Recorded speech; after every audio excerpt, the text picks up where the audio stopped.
সিংহ রাশি বা লগ্নের জাতক জাতিকাদের বলছি 2026 সাল কি জানেন আপনাদের ধৈর্যের পরীক্ষা এবং তার সাথে ভাগ্যের পুনর্জন্ম।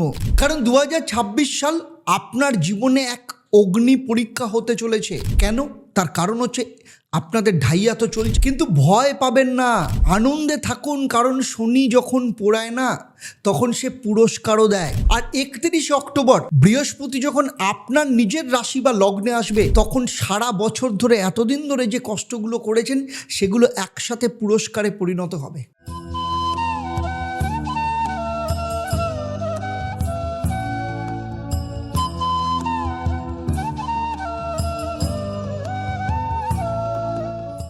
ওম হরি ব্রহ্ম। নমস্কার, আমি জ্যোতিষগুরু আচার্য দেবদত্ত। দীর্ঘ 27 বছরের প্রফেশনাল এক্সপিরিয়েন্স এবং 1.5 লক্ষের ওপর সন্তুষ্ট ক্লায়েন্ট সারা পৃথিবী জুড়ে রয়েছে। তাদের বিশ্বাস, তাদের ভরসা, তাদের আশা এবং যে রাস্তা দিয়ে তারা জীবনের সফলতা পেয়েছে সমস্ত কিছু আমি আপনাদের সাথে বিশ্লেষণ করব এবং সেই সাথে অ্যাস্ট্রোনমার আচার্য দেবদত্ত ফেসবুক পেজ এবং ইউটিউব চ্যানেলে আপনাদের সবাইকে স্বাগত জানাই। আজ আমি আলোচনা করব সিংহ রাশির জাতক জাতিকাদের 2026 সাল কেমন যেতে চলেছে। মানে প্রত্যেকটা সেক্টর ধরে ধরে টাইম জোন ধরে মান্থ ধরে আলোচনা করব কখন আপনারা সাবধানে থাকবেন আর কখন আপনারা রেজাল্ট পাবেন। তাই পুরো ভিডিওটা অত্যন্ত মন দিয়ে শুনবেন, কারণ আপনাদের জন্য থাকবে মহা উপায় কী থাকবে, লাকি মন্ত্র কী থাকবে এবং বাস্তুক্ষেত্রে আপনারা কি পালন করবেন। আর যারা প্রথমবার এসছে চ্যানেলটাতে অবশ্যই চ্যানেলটাকে সাবস্ক্রাইব করার সাথে সাথে নোটিফিকেশান বেল আইকনটাকেও প্রেস করবেন। আমার এই আলোচনা আপনার জন্মরাশি বা লগ্ন এবং 2026 যে গ্রহদের গোচর তার ওপর কিন্তু ভিত্তি করে, কারণ আপনার ব্যক্তিগত জন্মছক অন্য সিংহ রাশির জাতক জাতিকাদের থেকে আলাদা। সেখানে নবগ্রহের অবস্থান বলুন, আপনার বর্তমানে যে মহাদশা, অন্তর্দশা, প্রত্যন্ত দশা, মানে আপনার যে সময় চলছে, আপনার হাত, আপনার বাস্তু, এই সমস্ত কিছুর কম্বিনেশনের ওপর নির্ভর করে আপনি 2026 কতটা রেজাল্ট পাবেন কিংবা কতটা রেজাল্ট পাবেন না। তাই আমার এই আলোচনার মধ্য দিয়ে যদি মনে হয় না আমার জীবনের সাথে তো একদম মিলছে না, বা আপনি যা বলছেন কোনোটাই মিলছে না, তাহলে আপনার ক্ষেত্রে দুটো রাস্তা। এক, আপনি কাউকে দিয়ে আপনার জন্মছক, আপনার বাস্তু এবং আপনার হাতটাকে বিচার করিয়ে নিন, অথবা শনিবার দিন চলে আসুন 6:30 থেকে আমার লাইভ ফোন ইন অনুষ্ঠানে, যেখানে আমি সরাসরি থাকি আপনাদের জন্য, আপনাদের সমস্ত প্রশ্নের উত্তর দেওয়ার জন্য। তাহলে চলুন শুরু করি। প্রথমেই দেখে নিই যে 2026 কি পরিবর্তন ঘটতে চলেছে। বৃহস্পতি আপনার 11তম স্থানে রয়েছে মিথুন রাশিতে, কিন্তু 11ই মার্চ সেখানে কিন্তু বকরি থেকে মার্গী হবে, ফলে আপনার আশা আকাঙ্ক্ষার একটা শুভ ফল দেবে। আবার 2রা জুন বৃহস্পতি কর্কটে আসছে 12তম ঘরে, কিন্তু সেখানে তুঙ্গস্থ হচ্ছে। বিদেশ সংক্রান্ত ক্ষেত্র, মানসিক মুক্তি এবং আত্মবিশ্বাসের একটা রাস্তা খুলে যাবে। 26শে জুলাই শনিদেব যখন বকরি হবে মিনে, মানে আপনার 8ম স্থানে, এই সময় কিন্তু সতর্কতার সময়। আবার 31 অক্টোবর বৃহস্পতি যখন আপনার নিজের রাশি বা লগ্ন সিংহেতে আসবে তখন আপনার ঘরে কিন্তু রাজযোগ তৈরি করবে। 5ই ডিসেম্বর রাহু যখন মকরে, মানে 6ষ্ঠ স্থানে, আর কেতু আপনার নিজের রাশি থেকে 12তম স্থানে যাবে, তখন রোগ এবং বাধা জয় করার সময়। আর 11ই ডিসেম্বর তার মাঝখানে শনি কিন্তু মার্গী হবে আবার, ফলে ধৈর্যের ফলের সূচনা শুরু হবে। চলুন সেক্টর ওয়াইজ প্রথমেই আসি। আপনার জীবনের সবথেকে বড় সম্পদ হচ্ছে স্বাস্থ্য। বছরের প্রথম ভাগ জানুয়ারি থেকে মে মাস মানসিক চাপ, ঘুমের সমস্যা, ছোটোখাটো হজমজনিত সমস্যা দেখা দেবে। শনির ঢাইয়া শুধুমাত্র আপনাকে শারীরিকভাবে নয় মানসিকভাবেও পরীক্ষা নেবে। জুনের পর বৃহস্পতি যখন তুঙ্গস্থ অবস্থান তখন আপনাকে শান্তি, ঘুম, ধৈর্য ফিরিয়ে দেবে। কিন্তু জুলাই থেকে সেপ্টেম্বর পর্যন্ত অতিরিক্ত পরিশ্রমে ক্লান্তি এবং রক্তচাপের সমস্যা কিন্তু আসতে পারে। আবার অক্টোবর থেকে স্বাস্থ্য ধীরে ধীরে উন্নতির দিকে যাবে। বিশেষ করে ডিসেম্বরে শনি মার্গী হওয়া পর্যন্ত আপনার শরীরের ক্ষেত্রে ভারসাম্য আপনাকে ফিরে দেবে। কি করবেন? প্রত্যেক দিন ভোরে সূর্যোদয়ের সময় লাল ফুল দিয়ে সূর্যদেবকে জল অর্পণ করুন এবং শনিবার দিন কাক বা গরুকে আপনার সাধ্যমতো খাওয়ান। আর এবারে চলে আসবো আপনার অর্থ এবং সঞ্চয় আর বিনিয়োগের ক্ষেত্রে। 2026 প্রথম 3 মাস আর্থিক দিক থেকে একদম স্থিতিশীল নয়। যা আয় হচ্ছে তা খরচ হয়ে যাচ্ছে। দ্বাদশতম ঘরে বৃহস্পতির অর্থ ব্যয়ের ইঙ্গিত দেয়, কিন্তু জুনে বৃহস্পতি যখন কর্কটে তুঙ্গস্থ হবে তখনই কিন্তু আপনার জীবনের আর্থিক মোড় ঘুরবে। অপ্রত্যাশিত ইনকাম, পুরনো পাওনা ফেরত আসা, এমনকি কোনো আত্মীয় বা বন্ধুর মাধ্যমে আর্থিক লাভ হতে পারে। বিনিয়োগের জন্য সবথেকে শুভ সময় কখন জানেন আপনাদের ক্ষেত্রে? সেটা হচ্ছে অক্টোবর থেকে ডিসেম্বর পর্যন্ত, কারণ তখন বৃহস্পতি আপনার নিজের রাশিতে থাকবে বা লগ্নে থাকবে, যেখানে সব কিছু প্রসারিত হয় এবং বৃদ্ধি হবে। তো কি করবেন? বৃহস্পতিবার আপনার সাধ্যমতো গরিবকে কিছু দান করুন, বিশেষ করে হলুদ কাপড় বা হলুদ বস্ত্র দান করুন আপনার সাধ্যমতো, কিন্তু সমস্ত কিছুই সেবামূলক মনোভাবের মধ্যে দিয়ে যাবে। শনিবার দিন আপনি গরুকে রুটি খাওয়ান। আমরা সবাই কিছু না কিছু খুঁজে বেড়াই, শান্তি, ভালোবাসা, কিন্তু যিনি বলেছিলেন জীবে প্রেম করাই ঈশ্বর প্রাপ্তির পথ, সেই ঠাকুর শ্রী শ্রী রামকৃষ্ণ পরমহংসদেবের বাণী আজও আমাদের পথ দেখায়।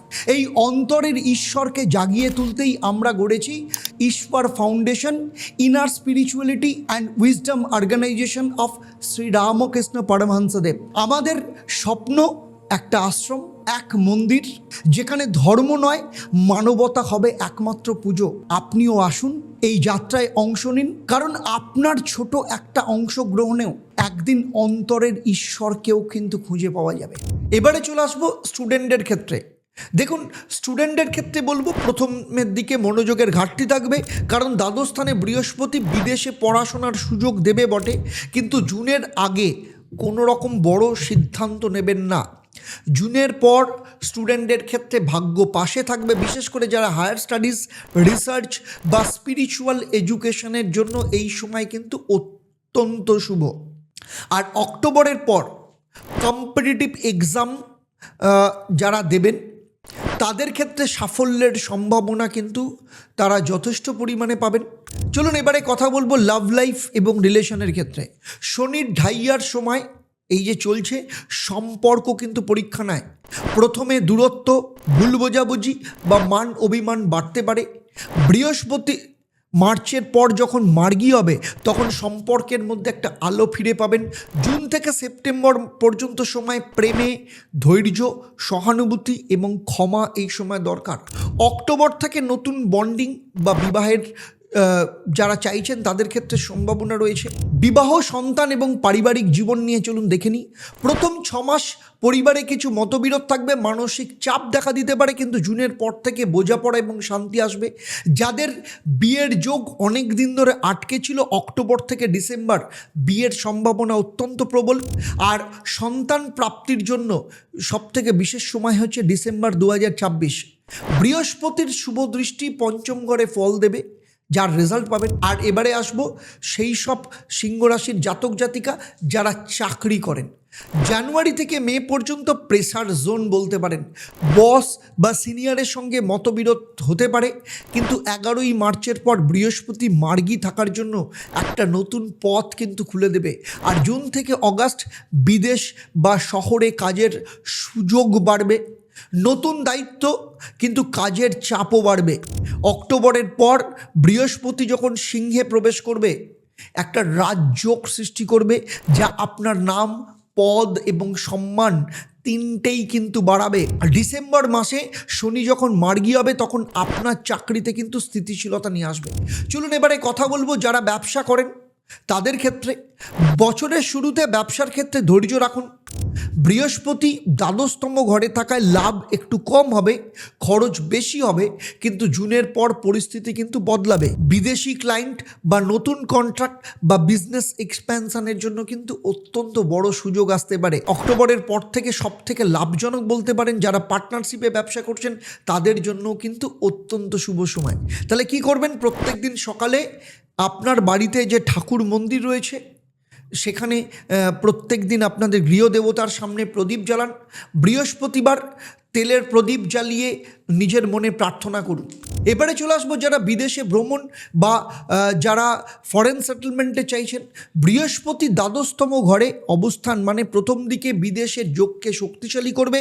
বিদেশে বসবাস বা কাজের ক্ষেত্রে সুযোগ এই সময় তৈরি হতে পারে, তবে জুনের পর এই সম্ভাবনা কিন্তু আরও বাড়বে। প্রচুর চেষ্টা করছেন কিন্তু কিছুতেই চাকরি হচ্ছে না, কিংবা ব্যবসা করছেন, ব্যবসাতে প্রচুর লস হচ্ছে, কিছুতেই লাভের মুখ দেখতে পাচ্ছেন না, কিংবা আপনার সন্তানের বিয়ের চেষ্টা করছেন কিন্তু কিছুতেই বিয়ে হচ্ছে না, অথবা বিয়ে দিয়েছেন কিন্তু বিবাহিত জীবন অত্যন্ত খারাপ, ডিভোর্সের মুখোমুখি জায়গায় দাঁড়িয়ে আছে, অথবা দীর্ঘদিন ধরে চেষ্টা করছেন কিন্তু ফলে কিছুতেই সন্তান সুখ আসছে না, নাকি আপনার সন্তান প্রচন্ড অবাধ্য, পড়াশোনা করছে না, কোনোভাবেই মন দিতে পারছে না, অথচ সামনে পরীক্ষা, কিছুতেই বুঝতে পারছেন না কি করবেন। যদি এমন কিছু সমস্যা থাকে যেগুলো নিয়ে আপনি ভাবছেন যে আপনি আর জীবনে বেরোনোর রাস্তা খুঁজে পাচ্ছেন না, প্রচন্ড বিভ্রান্ত, মানসিক দিক থেকে ক্লান্ত, মানসিক অশান্তিতে ভুগছেন, তাহলে আমি বলবো, আমি জ্যোতিষগুরু আচার্য দেবদত্ত, 27 বছরের অভিজ্ঞতা এবং 1.5 লক্ষের ওপর যে সন্তুষ্ট ক্লায়েন্ট সারা পৃথিবী জুড়ে রয়েছে তাদের ভরসা এবং বিশ্বাস নিয়ে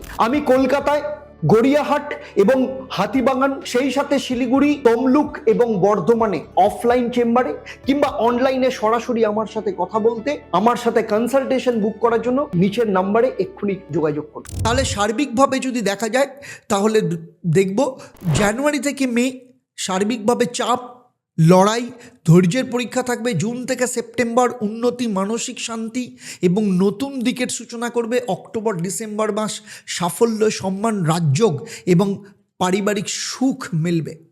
তাহলে 2026 সিংহ রাশির ক্ষেত্রে কি শেখালো? সিংহ রাশিদের ক্ষেত্রে 2026 সালের শিক্ষা হচ্ছে ধৈর্যই আসল শক্তি। যখন সব কিছু থেমে যায় তখনও কিন্তু আপনি এগোতে পারেন, আর সেই শক্তিটাই হচ্ছে শনির আসল উপহার। চলুন এবার আত্মজাগরণের রাস্তায় যাই। যদি আপনি মনে করেন যে আমি সব কিছু ঠিক করছি কিন্তু তবুও কেন ভাগ্য বারবার থেমে যাচ্ছে, কেন আমি যেখানেই আছি সেখানেই রয়েছি, তাহলে বলবো সময় এসেছে আপনার ভেতরের আলো জ্বালানোর। Ishwar inner spirituality and wisdom organization of Shri Ramakrishna Paramahamsadev, যেখানে ঠাকুর রামকৃষ্ণ পরমহংসদেব যে পথ দেখান, সেখানে শেখায় কিভাবে কর্মের ভেতরে শান্তি, সংগ্রামের ভেতরে শক্তি আর অন্ধকারের ভেতর আলোর সন্ধান পাওয়া যায়। কারণ ঈশ্বর কোনো আলাদা ধর্মের মতবাদ নয়, এটা সনাতন ধর্মের আত্মজাগরণ যাত্রা। তাই আজই ঈশ্বরের সদস্যপদ গ্রহণ করুন এবং রামকৃষ্ণ পরমহংসদেবের মত এবং পথের অনুসারী হন। কারণ পরিবর্তনের সময় আগামীকাল নয়, সময় এখনই। তাই নিচের যে নাম্বার রয়েছে সেই নাম্বারে ফোন করে জেনে নিন কিভাবে আপনি সদস্য পদ গ্রহণ করতে পারবেন। এবারে আসবো আপনাদের ক্ষেত্রে লাকি মন্ত্র। আপনাদের ক্ষেত্রে লাকি মন্ত্র ওম হ্রিং নমঃ শিবায়। এই মন্ত্র শনির ঢাইয়ার সময় আপনার রক্ষা কবচ হিসাবে কাজ করবেন। আর কি করবেন? এই শনিবার দিন ঘোড়ার নাল আপনার বাড়ির প্রধান দরজার ওপর লাগান। বৃহস্পতিবার আপনি আপনার সাধ্যমতো কোনো গরিব দুঃখীকে হলুদ মিষ্টি হোক বা হলুদ বস্ত্র আপনি সেবামূলক মনোভাব নিয়ে তাকে দান করুন। মঙ্গলবার লাল ফুল এবং চন্দন মিশিয়ে হনুমান মন্দিরে গিয়ে পুজো দিন। আর বাড়ির বাস্তুর ক্ষেত্রে মহা উপায়, বাড়ির দক্ষিণ পূর্ব কোণে প্রদীপ জ্বালিয়ে রাখুন সন্ধেবেলা, আর উত্তর পশ্চিম দিক সবসময় পরিষ্কার রাখলে সমস্ত বাধা দূর হয়। সিংহ রাশি বা লগ্ন নিয়ে আমি এতক্ষণ যে আলোচনা করলাম তা কিন্তু আপনার জন্মরাশি বা লগ্ন এবং 2026 যে গ্রহদের গোচর তার উপর নির্ভর করে। কারণ আপনার ব্যক্তিগত জন্মছক, আপনার বাস্তু, আপনার হাত, কোনোটা সম্পর্কে আমার ধারণা নেই। যদি থাকতো তাহলে আমি এখানে যে আলোচনা করলাম তা আপনার জীবনের সাথে একদম হুবহু নিখুঁতভাবে মিলে যেত। সিংহ রাশি নিয়ে আমার এই আলোচনা আপনাদের কেমন লাগলো অবশ্যই আমাকে কমেন্ট করে জানাবেন। আর যদি ভালো লাগে তাহলে কি করবেন? অন্যদের শেয়ার করবেন। আর সেই সাথে বলবো, যারা প্রথমবার এসছেন অবশ্যই চ্যানেলটাকে সাবস্ক্রাইব করুন, নোটিফিকেশান বেল আইকনটাকে প্রেস করুন, আর ফেসবুক পেজে দেখলে পেজটাকে লাইক এবং ফলো করতে ভুলবেন না। আর যারা চাইছেন যে আমার সাথে সরাসরি যোগাযোগ করতে, আমার চেম্বারে আসতে, অনলাইন কিংবা অফলাইনে আমার সাথে কনসাল্ট করতে নিচের নাম্বারে ফোন করে যোগাযোগ করতে পারেন। তাহলে আজকের মতো বিদায় নিচ্ছি, আবার দেখা হবে আপনাদের সাথে পরবর্তী পর্ব কন্যা রাশির জাতক জাতিকাদের নিয়ে। আপনারা আপনাদের পরিবারের সাথে ভালো থাকুন, সুখে থাকুন, শান্তিতে থাকুন, সুস্থ থাকুন এবং নিয়মিত দেখতে থাকুন অ্যাস্ট্রোনমার আচার্য দেবদত্ত এবং লাইভ ফোনের অনুষ্ঠান প্রত্যেক শনিবার সন্ধেবেলা 6:30 থেকে। আর চলুন একসাথে সবাই মিলে বলি ওম একং ব্রহ্ম প্রেমং পরমম, অর্থাৎ ব্রহ্ম তো একই, কিন্তু তাকে পাওয়ার রাস্তা প্রেম দিয়ে। নমস্কার, ভালো থাকবেন।